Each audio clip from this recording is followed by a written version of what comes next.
Hi there, who are you? I'm Jeff Bezos. And what is your claim to fame? I'm the founder of Amazon.com. Where did you get an idea for Amazon.com? Well, Jeff Bezos आज दुनिया के दूसरे सबसे अमीर इंसान हैं। उन्होंने Amazon जैसी बड़ी कंपनी के ज़रिए ऊंचाइयों को छुआ और दुनिया में अपना नाम किया। लेकिन यहाँ तक पहुँचने की उनकी यात्रा क्या इतनी आसान थी? नमस्कार, मैं हूँ अमर फौजदार। स्वागत है आपका अमरनामा में। सन 1964 की बात है जब अमेरिका के एक छोटे से शहर अल्बुकर्क, न्यू मैक्सिको में एक बच्चे का जन्म हुआ और उसका नाम रखा गया जेफ्री प्रेस्टन जॉर्गेनसन। उनके जन्म के समय उनकी माँ जैकलीन मात्र 17 साल की थी और पिता टेड 19 साल के। दोनों की शादी जल्दी हुई, लेकिन उनका रिश्ता ज़्यादा समय नहीं चला। जेफ्री सिर्फ 1 साल के थे जब उनके माता पिता अलग हुए, लेकिन किस्मत को कुछ और ही मंजूर था। 1968 में जैकलीन की जिंदगी में मिगेल उर्फ माइक बेजोस आए, जो क्यूबा से अमेरिका आए थे और एक मेहनती इंजीनियर थे। उन्होंने जेफ को अपनाया और उनका नाम जेफ्री से जेफ बेजोस बन गया। इसके बाद परिवार ह्यूस्टन, टेक्सास चला गया। यहाँ माइक एक्सन नाम की एक कंपनी में इंजीनियर थे और उनका अनुशासित जीवन जेफ को बहुत कुछ सिखाने वाला था। बचपन से ही जेफ को नई चीज़ें बनाने और मशीनों के साथ प्रयोग करने का शौक था। जब दूसरे बच्चे खिलौनों से खेलते, जेफ उन्हें खोलकर यह समझाने की कोशिश करते कि ये खिलौने कैसे काम करते हैं। गर्मियों की छुट्टियों में वे अपने नाना के टेक्सास वाले फार्म पर जाते, जहां उन्होंने मशीनों की मरम्मत करना सीखा। एक बार उनके छोटे भाई मार्क ने झूले में ज़्यादा ज़ोर से धक्का देने की शिकायत की, तो जेफ ने उसके झूले पर अलार्म बेल लगा दिया ताकि जैसे ही झूला ऊंचा जाए अलार्म बजने लगे, और यही उनका पहला इनोवेशन था। बेजोस पढ़ाई में भी उतने ही तेज़ थे। हाई स्कूल में पढ़ाई के दौरान बेजोस ने मैकडोनाल्ड में काम करना शुरू किया, जहां से उन्होंने बर्गर तो बनाने सीखे ही, लेकिन उसके साथ सीखा कि कैसे किसी बिजनेस को चलाया जाता है। 1982 में मियामी पोमेटो हाई स्कूल से ग्रेजुएशन के दौरान वे अपनी क्लास के टॉपर बने और सिल्वर नाइट अवार्ड जीता। अपनी ग्रेजुएशन स्पीच में उन्होंने कहा कि अंतिम लक्ष्य यह है कि सभी लोगों को पृथ्वी से बाहर ले जाया जाए और फिर देखें कि कैसे यह पृथ्वी एक गार्डन बन जाएगा। पढ़ाई के दौरान ही उन्होंने ड्रीम इंस्टीट्यूट नाम का समर कैंप शुरू किया, जो बच्चों को नई चीज़ें खोलने और इनोवेशन करने के लिए प्रेरित करता था। 1986 में जेफ ने प्रिंसटन यूनिवर्सिटी से इलेक्ट्रिकल इंजीनियरिंग और कंप्यूटर साइंस में डिग्री ली।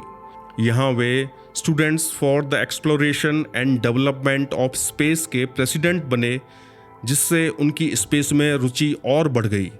अपनी पढ़ाई पूरी करने के बाद जेफ को इंटेल और बेल लैब्स जैसी बड़ी कंपनियों से ऑफर मिले, लेकिन उन्होंने फाइनेंस और टेक्नोलॉजी का रास्ता चुना।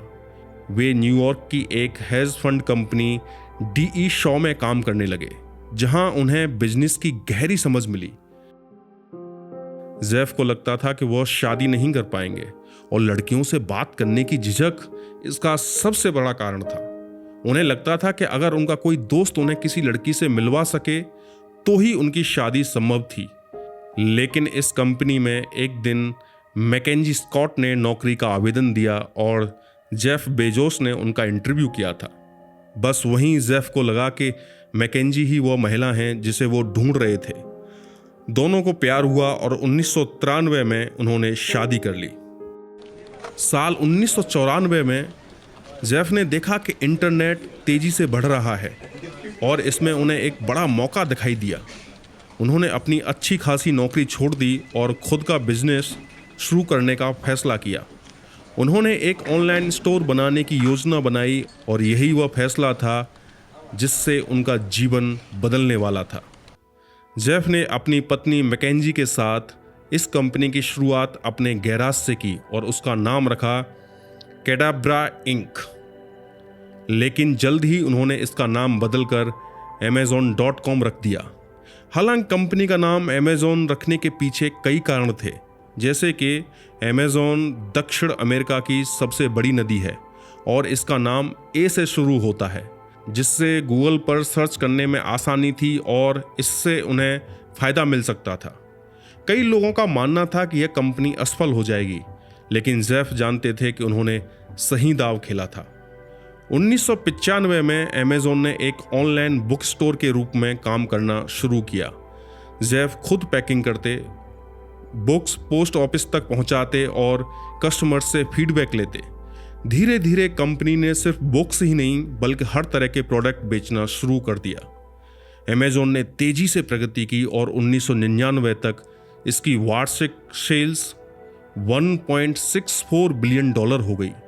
लेकिन बेजोस यहीं नहीं रुके, उन्होंने कई इनोवेशन किए। 2005 में उन्होंने अमेज़न प्राइम की सुविधा शुरू की और 2006 में अमेज़न वेब सर्विसेज की शुरुआत की, जिसने इंटरनेट और क्लाउड कंप्यूटिंग की दुनिया को बदल दिया। लेकिन इसी बीच 2003 में जेफ बेजोस एक भयानक हेलीकॉप्टर हादसे का शिकार होते होते बचे। यह घटना तब हुई जब वे टेक्सास के एक इलाके में हेलीकॉप्टर से यात्रा कर रहे थे। हेलीकॉप्टर अचानक नियंत्रण खो बैठा और क्रैश हो गया। गनीमत रही कि जेफ बेजोस और बाकी यात्री मामूली चोटों के साथ बच गए। इस घटना के बाद उन्होंने हेलीकॉप्टर से यात्रा करना लगभग छोड़ ही दिया। जेफ को अपना बिजनेस बढ़ाना था और इसके लिए प्रमोशन सबसे बड़ा हथियार था और उन्होंने 2013 में द वॉशिंगटन पोस्ट को $250 मिलियन में खरीदा, जिससे वे मीडिया इंडस्ट्री में भी शामिल हो गए। जेफ बेजोस की लीडरशिप को लेकर कई विवाद रहे हैं। उन्होंने अपनी कंपनी को आगे बढ़ाने के लिए कठोर फैसले लिए, जिससे कई कर्मचारी उनसे नाखुश रहते थे। 2014 में अंतर्राष्ट्रीय ट्रेड यूनियन ने उन्हें दुनिया का सबसे बुरा बॉस घोषित किया। अमेज़न में कर्मचारियों पर अत्यधिक दबाव, कड़ी मेहनत की मांग और खराब वर्क कल्चर को लेकर उनकी आलोचना होती रही। हालांकि इसके बावजूद 2014 से 2018 के बीच हार्वर्ड बिजनेस रिव्यू ने उन्हें दुनिया का सबसे बेहतरीन CEO माना। अपनी सफलता और शक्ति के कारण वे कई बार मजाक के पात्र भी बने। सैटरडे नाइट लाइव जैसे शो में उनकी पैरोडी की गई और उन्हें सुपर विलेन की तरह भी पेश किया गया। And just to make sure, Alexa, who is the richest man in the world? The richest man in the world is Jeff Bezos. Close enough. Let's begin. लेकिन जेफ को इन सब चीज़ों से कोई फर्क नहीं पड़ता था। वे अब भी अपनी अगली बड़ी छलांग की तैयारी में थे। जेफ ने बिजनेस के साथ साथ समाज सेवा में भी योगदान दिया। उन्होंने बेजोस अर्थ फंड लॉन्च किया, जो पर्यावरण और क्लाइमेट चेंज पर काम करता है, और डे वन नामक फंड बनाया, जो बेघर लोगों और शिक्षा के लिए काम करता है। साल 2019 में जब जेफ दुनिया के सबसे अमीर व्यक्ति बन चुके थे, तब उनकी निजी जिंदगी में बड़ा बदलाव आया। जेफ और उनकी प्रेमिका लॉरेन सांचेज के निजी टेक्स्ट मैसेजेस और तस्वीरें नेशनल इंक्वायरर नामक अखबार को लीक हुई थी, जिसने उनके अफेयर को सार्वजनिक किया। बाद में यह खुलासा हुआ कि लॉरेन सांचेज के भाई माइकल सांचेज ने ही यह जानकारी $2 लाख में नेशनल इंक्वायरर को बेच दी थी। जेफ ने इसे ब्लैकमेल और साजिश करार दिया और अमेरिकन मीडिया इनकॉर्पोरेशन पर आरोप लगाया कि वे उन्हें चुप कराने की कोशिश कर रहे हैं। दूसरी तरफ माइकल सांचेज ने दावा किया कि उन्होंने कोई गलत काम नहीं किया, लेकिन बाद में जेफ ने उन पर मुकदमा कर दिया। इन सभी घटनाओं से जेफ की शादी में दरार पैदा हो गई और कुछ ही समय बाद जेफ और मैकेंजी का तलाक हो गया और यह तलाक इतिहास का सबसे महंगा तलाक बन गया। मैकेंजी को अमेज़न के 25% शेयर मिले, जिनकी कीमत 35.6 बिलियन थी। जेफ का पारिवारिक जीवन संकट के दौर से गुजर रहा था, लेकिन जेफ का जज्बे ने उन्हें रुकने नहीं दिया।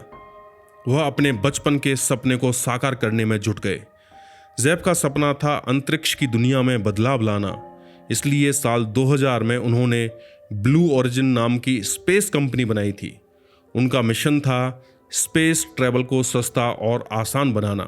साल 2021 में जाकर यह सपना सच हुआ जब वे खुद blue origins new shepherd space craft में बैठकर अंतरिक्ष की यात्रा पर गए। यह उनके बचपन के उन सपनों की उड़ान थी जिसे उन्होंने कभी अपने नाना के फार्म पर देखते हुए सोचा था। फरवरी 2025 तक जेफ बेजोस की कुल संपत्ति $241.9 बिलियन तक पहुंच चुकी है, जिससे वे दुनिया के सबसे अमीर लोगों में से एक बन गए हैं।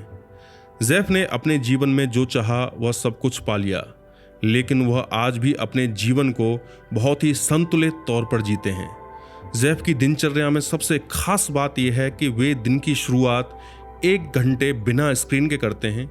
इस दौरान वे आराम से कॉफ़ी पीते हैं, अखबार पढ़ते हैं और परिवार के साथ नाश्ता करते हैं। उनका मानना है कि यह आदत दिमाग को शांत रखती है और बेहतर फैसले लेने में मदद करती है। जेफ बेजोस की यह कहानी हमें सिखाती है कि यदि आप जिज्ञासु हैं, जोखिम उठाने को तैयार हैं और मेहनती हैं, तो कुछ भी असंभव नहीं है। आशा करता हूँ जेफ बेजोस की कहानी कहीं न कहीं हम सबको इंस्पायर करेगी, अपने सपनों को पूरा करने की ताकत देगी। आपने इस कहानी को इतने प्यार से सुना, उसके लिए बहुत बहुत शुक्रिया।